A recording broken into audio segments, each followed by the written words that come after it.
Gostaria de agradecer aos companheiros que nos convidaram para vir aqui colocar essas questões, que eu imagino que os irmãos, na sua maioria, já conhecem, mas é uma questão importante para a nossa meditação. Os irmãos devem conhecer essa obra. Muitos de nós não lemos, mas a gente já viu esse livro nas livrarias espíritas, não já? Ele é muito interessante. A Sueli Caldas Schubert, que é a autora, todo mundo sabe que ela é muito criteriosa, muito cuidadosa, e ela escreve com muito cuidado. Então, ela levanta as questões aqui colocadas, que para os pais aqui presentes, principalmente aqueles que têm crianças menores, crianças pequenininhas, é muito importante a gente tomar conhecimento dessa área. Como eu vou fazer a apresentação do livro, gostaria de dizer para todo mundo que nas livrarias nossas aqui da cidade sempre tem esse livro. Então, quem se interessar em adquirir é mais um acervo de informações doutrinárias segura em favor do nosso conhecimento. A primeira coisa que a Sueli coloca para nós nessa obra, ela fala a respeito das colocações no livro dos médiuns a respeito desse assunto. Todos os irmãos sabem que o livro dos médiuns trata dessa questão da mediunidade em crianças. Todos também sabemos que na doutrina espírita não existe a prática de lidar com mediunidade de crianças. Pelo contrário, todas as crianças que aparecem na casa espírita com mediunidade, começando a funcionar ou devidamente já em funcionamento, seja lá por qual motivo, então a casa espírita sempre orienta os pais para que não interfiram no processo, nem façam nada para que aquela mediunidade não tome um curso mais complicado e depois, no final das contas, vá criar um problema para a família. No livro dos médiuns, no capítulo 18, é a segunda parte, dos inconvenientes e perigos da mediunidade, nos itens 221 e 222, coloca para nós algumas advertências que eu vou colocar como prévia, para depois a gente ver o que a Sueli vai falar. Aqui Kardec diz o seguinte, que há pessoas relativamente às quais se deve evitar todas as causas de sobreexcitação. Isso por causa do problema da dificuldade que a prática da mediunidade em jovens, em criança, pode desencadear. E aqui ele está chamando a atenção não só para a faixa etária da juventude e da infância, mas também para todo tipo de pessoas que têm dificuldade de autocontrole, essa coisa toda. O outro ponto que Kardec ressalta para nós é esse aqui, ó. Certamente, e sustento mesmo, que é muito perigoso, pois que os organismos débeis e delicados sofreriam por essa forma grandes abalos. Os pais prudentes devem afastá-las dessas ideias. Essas ideias que as crianças têm, o meu amigo, aí quer apresentar para o pai e a mãe o amigo, levanta de noite para brincar com o amigo, essa coisa toda. Kardec chama atenção para isso, para que isso não seja sustentado pelos pais, para que isso não se transforme numa situação de prática diária na vida da criança. Depois ele fala para nós a respeito dessa preocupação, que quando uma criança tem essa faculdade espontaneamente, é que está na sua natureza e que a sua constituição se presta para isso. Não falou que é para exercitar, falou? Não, só falou que está na natureza e os organismos já são de tal forma equipados para essa situação. Provavelmente, no futuro, se a orientação que os pais receberem forem a orientação da doutrina espírita, o seu filho, a sua criança, vai naturalmente ser um missionário ou um grande tarefeiro na área da mediunidade. A outra questão que está colocada é que não há idade precisa. Tudo depende inteiramente do desenvolvimento físico e ainda mais do desenvolvimento moral. Então, não tem nada determinado. Por exemplo, chegou aos 7 anos, a mediunidade vai desabrochar. Não tem nada disso determinado, certo? Ainda nas condições mais favoráveis, é de desejar que uma criança dotada de faculdade mediúnica não exercite, senão sob a vigilância de pessoas experientes. Porque pode chegar numa situação que não tem controle.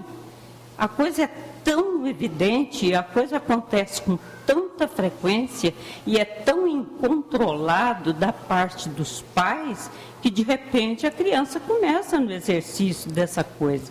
Então, é preciso cuidados, muitos cuidados.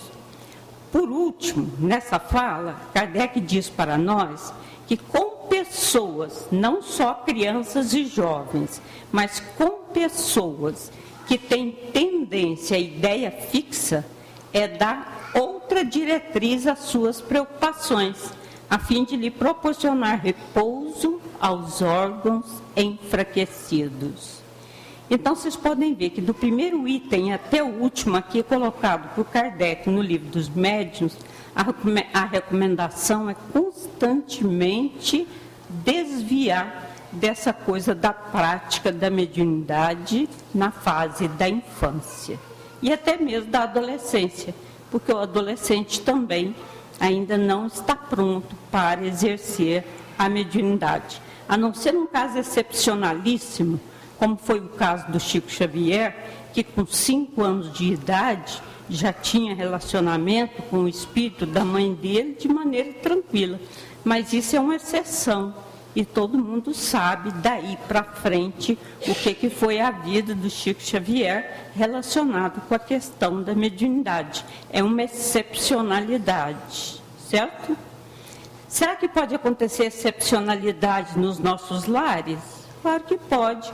A gente não sabe quais as ligações de passado e a gente não sabe também quais os compromissos assumidos com esses espíritos. Pode acontecer, mas da nossa parte, vamos evitar toda e qualquer situação de complicação nessa área, se a gente puder esperar o período próprio.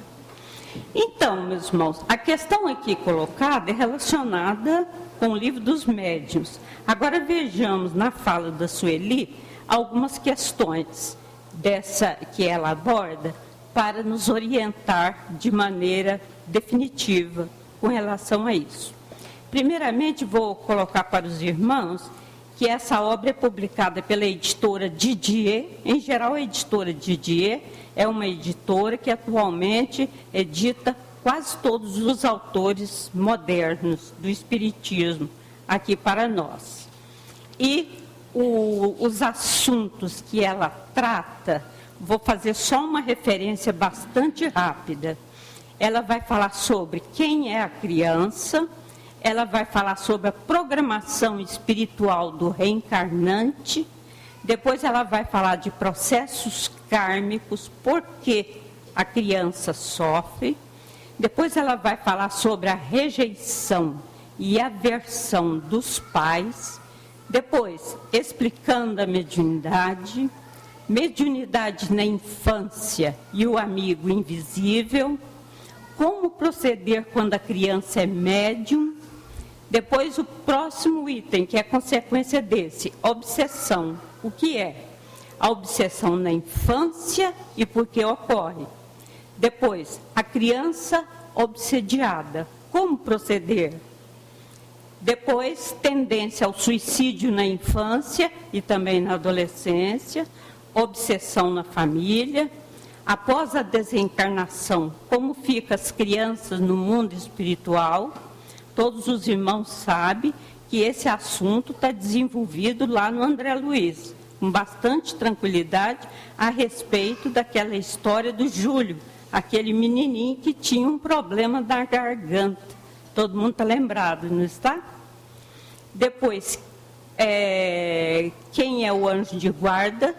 A criança, prodígio e mediunidade, a terapia do amor e as considerações finais. A obra é bem simples, a linguagem é bem tranquila, sem complicação, de tal modo que a Sueli, de propósito, escreveu isso para que todos que tivessem acesso a essa leitura tivessem alguma forma de apoio imediato para as suas dificuldades. Meus irmãos, porque é difícil ter um problema desse em casa. Quem já teve problema de mediunidade com filhos pequenos em casa, sabe que isso é um drama muito grande e os pais sofrem muito.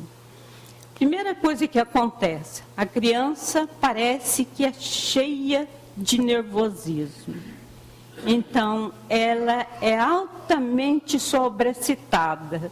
Qualquer coisa ela está chorando. E é só escurecer, começa a chorar mesmo, para valer. E passa, às vezes, a noite inteira. Então, a gente que é pai e mãe, fica numa preocupação enorme. Por quê? A gente sabe que temos que orar, temos que fazer tudo o que precisa, mas a preocupação é muito grande. Porque você pode até levar sua criança no médico. Será que resolve? Pode ser que alguma coisa resolve. Mas se for problema de mediunidade, se for problema de obsessão, continua do mesmo jeito. E aí, a nossa luta é toda noite, anos a fio. Então, isso caracteriza o problema da perturbação, depois a obsessão, e aí todo mundo já sabe que a mediunidade está nesse meio, certo? Alguém gostaria de levantar alguma questão até agora? Em seguida, meus irmãos, a Sueli fala para nós quem é a criança, e ela fala de maneira bem sintética, para a coisa não ficar muito espichada. Então, ela diz para nós o seguinte, deixa eu localizar aqui. Ela coloca para nós que a criança, ela, quando nasce, traz consigo, além dos traços semelhantes aos seus pais e outros membros da família, por causa da hereditariedade, ela ainda traz possíveis deficiências ou aptidões e ainda as peculiaridades inerentes à sua personalidade e ainda traz um projeto de vida que ela irá concretizar com toda a sua história. E isso só ela vai poder fazer. Outra questão que ela coloca para nós é que a criança chega ao mundo através do nascimento, como todo mundo, sem nenhuma diferença, mas ela vai exercer a sua encarnação na Terra não de modo idêntico a todo mundo. Quer dizer, ela vai ter suas peculiaridades, ela vai ter suas particularidades e vai ter as suas diferenças pessoais. A gente não pode esquecer disso. A outra questão, eis que a doutrina espírita tem a chave do enigma humano. A criança é um espírito reencarnado. Quando a gente sabe disso, não é só saber não, meus irmãos, quando a gente acredita nisso, porque às vezes saber, todo mundo sabe, porque os meios de comunicação veiculam isso, e hoje em dia a possibilidade de informação é muito grande para todo mundo, mas na realidade, quando a gente acredita que a criança é um espírito reencarnado, isso faz toda a diferença. Porque então, aquelas teorias que a gente aprende na universidade ou aprende na escola, que a criança é um ser inocente, puro até os 7 anos, Ou a criança é uma tábula rasa, cujo cérebro vai receber as impressões a partir de uma determinada idade, ou ainda aquela noção de que a criança é um adulto em miniatura. Essas propostas caem todas por terra quando você aceita que a criança é um espírito reencarnado. E todos sabemos que reencarnação não coloca o espírito zero em matéria de tendência e em matéria de recordações do passado. Isso é tudo relativo. Na realidade, as nossas crianças dão sinais de que recordam coisa de suas vidas passadas muito mais frequentemente do que a gente pensa. Então, quando a gente leva em conta esse potencial do passado, que está funcionando lá dentro da vida dela, então a gente já sabe que tudo isso que está acontecendo com ela é fruto desses processos vivenciados aí no passado. Outro ponto que ela chama atenção para nós é que, como todo filho de Deus, a criança traz em si o germe da perfeição. Germe que cabe aos pais e a todos que têm o dever de educá-la a transformar isso tudo no processo do crescimento da sua personalidade, para que a sua encarnação seja devidamente aproveitada. Outro ponto que ela ressalta é que em cada encarnação, o espírito, sem perder a sua individualidade, assume uma nova personalidade, decorrente das suas necessidades mais prementes. Assim, está vivenciando novas experiências. Em todas as situações, todo mundo sabe. E a infância é, pois, o período propício para que sejam introjetadas no seu mundo íntimo os valores novos, as oportunidades que ela vai vivenciar, através da aquisição de hábitos, condutas, vivências que vão acabar por enriquecer esse espírito. Esse é o papel da reencarnação. Quando a gente escuta pessoas adultas que chegam no centro e falam assim para nós: não sei por que eu estou aqui nesse mundo, eu não sei o que eu vim fazer nesse planeta, a gente tem vontade de ler esse pedacinho lá do Livro dos Espíritos para a pessoa ouvir, não é? Pois é, mas você pode ler, agora você não sabe se ela vai acreditar nisso. Só com o tempo e só com a circunstância. E eu gostaria de fechar essa parte que a Sueli fala com uma coisa maravilhosa que fala lá no Livro dos Espíritos. Os irmãos sabem que o Livro dos Espíritos é o nosso roteiro para o entendimento de todas essas questões. E lá tem um capítulo específico só sobre a infância. Todo mundo está lembrado?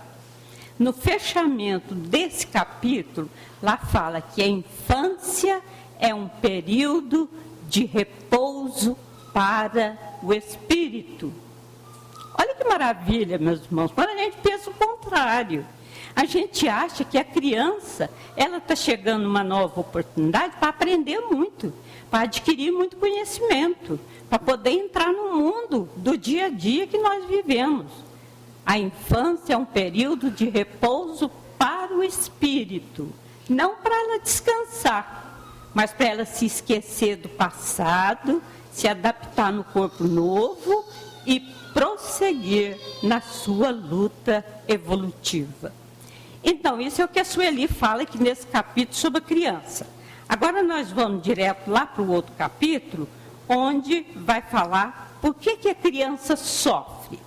Ela fala para nós que, não admitindo a existência de Deus, não admitindo a existência do Espírito, não admitindo a reencarnação e não admitindo a lei de causa e efeito, é muito difícil quando a gente enfrenta um problema de mediunidade e obsessão nos nossos filhos, a gente achar uma porta de saída. Porque quando a pessoa não acredita em Deus, não acredita na reencarnação, não acredita na eternidade, não acredita que a vida continua, quer dizer, isso tudo para ela não significa nada, a dificuldade é muito grande, todo mundo concorda? Provavelmente ela não acha saída. Aí começa aquele sofrimento. Então vão procurar primeiro o médico, depois vão procurar os psicólogos, depois vão procurar os psiquiatras. Pronto, acabou, fim de linha. E o menino continua gritando a noite inteira, falando cada coisa que o pai e a mãe não entendem de onde que ele está falando aquilo. E a vida vai ficando cada vez mais séria. Mas quando a gente aceita todas essas coisas, então o quadro muda inteiramente. O outro ponto que ela ressalta é que o sofrimento é inerente à nossa evolução, o que vale dizer que ninguém é inocente ou isento de falhas, deficiências ou culpas. Então, isso tudo está relacionado com algo lá do passado que esse espírito vivenciou e que provavelmente não está muito bem e que chegou a hora de uma revisão. E depois ela fala que a criança sofre porque, na realidade, é um espírito multimilenar, reencarnado, com nova roupagem física, mas que traz do passado toda a sua história vivenciada, que vai necessariamente se refletir no hoje. Quem garante que o pai, a mãe, o avô, a avó não foram cúmplices de problemas complicados nos quais ela se envolveu? É por isso que quantos avós, quantos pais e mães sofrem com a criança que odeia cada um deles. Isso não é comum? Muito mais do que a gente pensa. Na minha família, por exemplo, tem crianças que têm ódio dos avós. Aí, como todo mundo sabe por quê, aí então todo mundo fica consolado. Embora não fique feliz, mas fica consolado. Mas, na realidade, é uma situação triste. Então, é por isso que ela passa por essas provações. Agora, meus irmãos, ela coloca para nós sobre a questão da mediunidade. Todo mundo aqui que já leu o livro dos médiuns, e, em geral, nós todos de casa espírita já lemos o livro dos médiuns muitas vezes. Sabemos que a mediunidade é um processo inerente da nossa condição de seres humanos, embora tem gente que acha que o cachorro dela seja médium, porque fica olhando lá para a parede, será que está vendo espírito? Não. No livro dos médiuns diz que a mediunidade é inerente da nossa condição de criaturas humanas, é uma possibilidade de todo mundo. Há pessoas que já têm a mediunidade mais ou menos desenvolvida e há pessoas que estão em processo de desenvolvimento, e aqueles que já têm a mediunidade em processo e em funcionamento são criaturas cujo processo mediúnico não começou agora, mas já começou em vidas anteriores e há muito tempo. Então, se isso acontece conosco, que somos adultos, é claro que isso vai acontecer também com os nossos filhos, as crianças pequenas que já nascem com a questão mediúnica presente na sua circunstância de vida. Depois, no capítulo 7, aqui fala como proceder com a criança quando ela é médium. Então, fala aqui, ó. Quando surgem alguns fenômenos mediúnicos na vida de um filho, os pais procuram encaminhamento médico ou psicológico, mas depois de tanto procurar e não encontrar, eles acabam chegando lá na casa espírita. Quando eles chegam na casa espírita, tem que ser muito bem tratados, porque eles não vêm felizes para a casa espírita. Todo mundo sabe disso, não sabe? Ué, não vem feliz por quê? Se aqui o menino pode melhorar. Ah, mas é por causa dessa aura de muita gente. Pensa que o centro espírita não é coisa séria, que ir num centro espírita só em última situação. Então, eles chegam na casa espírita com esse espírito. Então, é preciso muito cuidado. E o trabalho da casa espírita, da recepção fraterna, do encaminhamento, essa coisa toda, exerce um papel fundamental. A outra coisa que ela fala para a gente é que é preciso que os pais compreendam que a mediunidade é uma faculdade natural do ser humano e não é porque eu quero ou deixo de querer que a minha questão mediúnica vai acontecer ou deixar de acontecer. A mediunidade é um potencial de todos nós. A outra questão que ela sugere é que quando a criança apresenta com a mediunidade, os pais precisam ter calma, ter compreensão, ter paciência e aguardar, procurando o recurso que é a oração, a casa espírita e a reorganização de ordem moral da sua própria casa. Por exemplo, há casas em que as famílias nunca rezam, não tem prece, não lê evangelho, nada disso. Se aparecer a criança com problema mediúnico, essa coisa vai ter que mudar. Vai precisar orar todos os dias, vai precisar ler o evangelho, o pessoal vai precisar mudar um pouco, vai ter que ter mais tranquilidade, mais serenidade, enfim, é preciso mudar a conduta. E isso é válido não só para quando eclode a mediunidade nas crianças, mas quando a mediunidade está presente em qualquer situação complicada, em qualquer casa, inclusive na nossa. Nós que frequentamos centro, em geral, achamos que com a gente isso não vai acontecer. É claro que pode acontecer com todo mundo.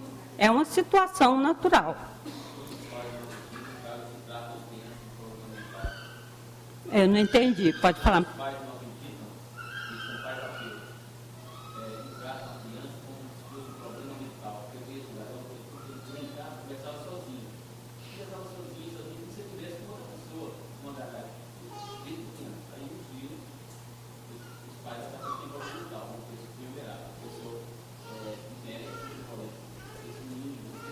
Então, quando a Sueli sugere que a gente tem que ter calma, tem que tomar os cuidados devidos, esse da prece, essa coisa toda, ela está com isso preparando o nosso entendimento para que, adquirindo a paciência devida, a calma devida e aprendendo a esperar, porque a gente também não sabe esperar, todo mundo concorda? A gente quer trazer o menino no centro hoje e amanhã já está sendo perfeito. Não é assim.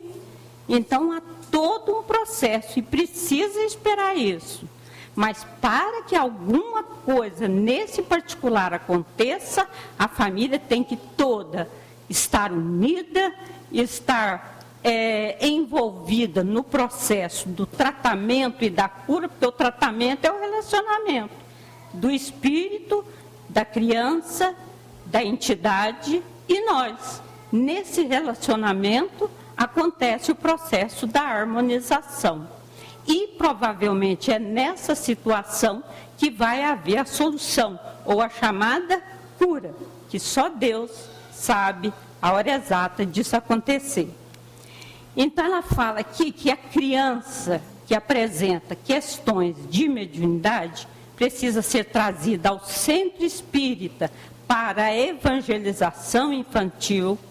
É muito importante isso. Os pais precisam trazer a criança para tomar passe frequentemente para a utilização da água fluidificada e ainda para o atendimento espiritual, que eu sei que aqui nessa casa acontece um trabalho desse que é muito importante. Então, isso com relação à mediunidade. Nosso tempo está terminando, mas vou colocar com relação à criança obsidiada ainda. Então, a Sueli coloca para nós que quando o caso é obsessão, quer dizer, a doença da mediunidade, em que o espírito está muito perturbado e vários acontecimentos de relacionamento com determinadas entidades já se instalaram, que caracteriza o problema da obsessão, então ela fala do quanto essa situação é complicada em casa e o quanto é sombria. E aí não é só uma pessoa que está envolvida, mas é toda a casa. E aí ela fala, além de todas essas orientações relacionadas com a criança médium, que de repente essa faculdade eclode, ainda precisa ter toda uma reformulação espiritual em casa. Inclusive até a linguagem, palavras que são pronunciadas dentro de casa, termos que são utilizados, isso tudo tem que modificar. E ainda toda a situação da organização espiritual da casa. Por quê? Porque se a criança, quando despertou a mediunidade, os pais precisavam orar sempre, com a criança obsediada é preciso orar todos os dias, fazer prece todo dia. A gente sugere fazer evangelho terapia, lê o evangelho, faz uma meditação, e em seguida faz a prece e pode fluidificar a água específica para aquele momento. E não só recorrer aos recursos da medicina, porque nós não podemos achar que porque a criança tem um problema de obsessão, basta ir no centro que é lá que a coisa vai resolver. Claro que a casa espírita tem condições de atender, mas os pais têm que recorrer à situação da medicina, dos recursos que ela puder oferecer e ainda as atividades que a casa espírita sugere. Todos os irmãos compreenderam? É um livro rico, não é? Orienta isso com muito cuidado, uma conversa maravilhosa para que a gente não se esqueça.